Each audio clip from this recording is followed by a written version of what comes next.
From the moment the Ring camera in the living room first picked up movement at 3 a.m., the horror of what was unfolding in the quiet suburban house became impossible to ignore. The lens, perched innocuously on a shelf, recorded every whispered command, every muffled cry, every patter of small bare feet across cold floors and the heavy, deliberate footsteps of a man whose authority in that house was absolute. By the time the police broke down the front door weeks later, they would be walking into an orchestration of suffering so carefully choreographed that even veteran detectives recoiled. But this nightmare had a backstory, one woven of grief, obsession, betrayal, and a twisted vision of protection that only a broken family could conceive. Maria had always seemed like a devoted mother.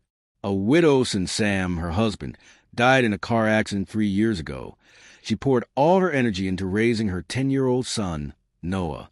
Neighbors whispered compassionately about how strong she was, the way she juggled a nursing job and after-school duties. But behind her composed facade lurked a darkness she never admitted, to herself or anyone else. After Sam died, Maria spiraled into a void of guilt she disguised with work and anxiety. Her grief crystallized into a fierce, possessive love for Noah, as though she believed his very survival redeemed her. She told herself she was keeping him safe. In truth, she was polishing the bars of a gilded cage. Enter Dominic. He arrived quietly in her life 6 months ago, charming and confident, with a soft voice and cruel ambitions. He claimed he understood Maria's pain, that he was strong enough to protect her, but what he protected was not her heart. It was power. Maria fell under his spell almost instantly. His intensity, his control, his promise that he would defend her and her son at any cost. Soon, Dominic moved into the house, and at first, things seemed normal. He read bedtime stories, made pancakes, raked leaves in the yard. But soon, the shadows in the rooms grew heavier. Maria had secrets, dark, festering secrets she would not confess.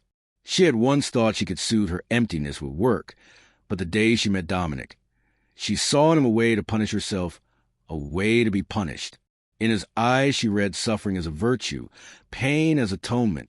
She wanted to feel control again, even if that control meant surrendering her son to another's depravity. Dominic, for his part, was trained in manipulating fear, diagnosing vulnerability, and exploiting it.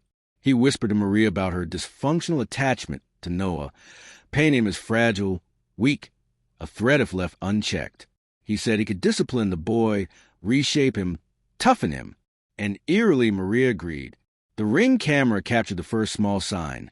Late at night, Dominic standing over Noah's bed, his voice low but firm. "You don't get a cry, not in my house."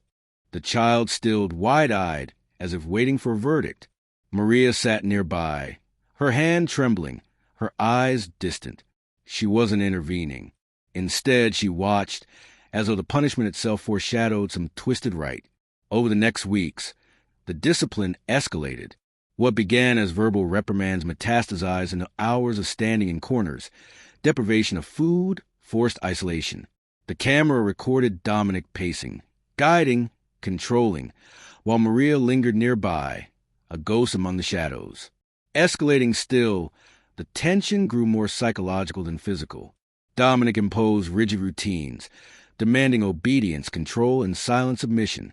Maria hovered, wringing her hands, tore between guilt and fascination, her need for penance tangled with a strange compulsion to witness. Noah, small and cautious, followed each rule, his eyes wide and cautious, sensing the invisible grip of authority tightening around him. And then one night, the Ring camera caught something that would chill even seasoned investigators. Dominic motioned toward the basement with an intensity that made the air almost vibrate. Noah hesitated, a shadow of fear crossing his face, and Maria, standing just out of frame, nodded. The camera's lens caught only the flicker of movement, the echo of footsteps, and a faint whispered word.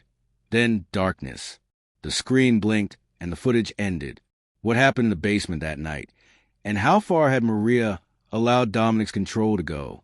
The answer would remain hidden until the authorities arrived and the full scope of the horror was revealed.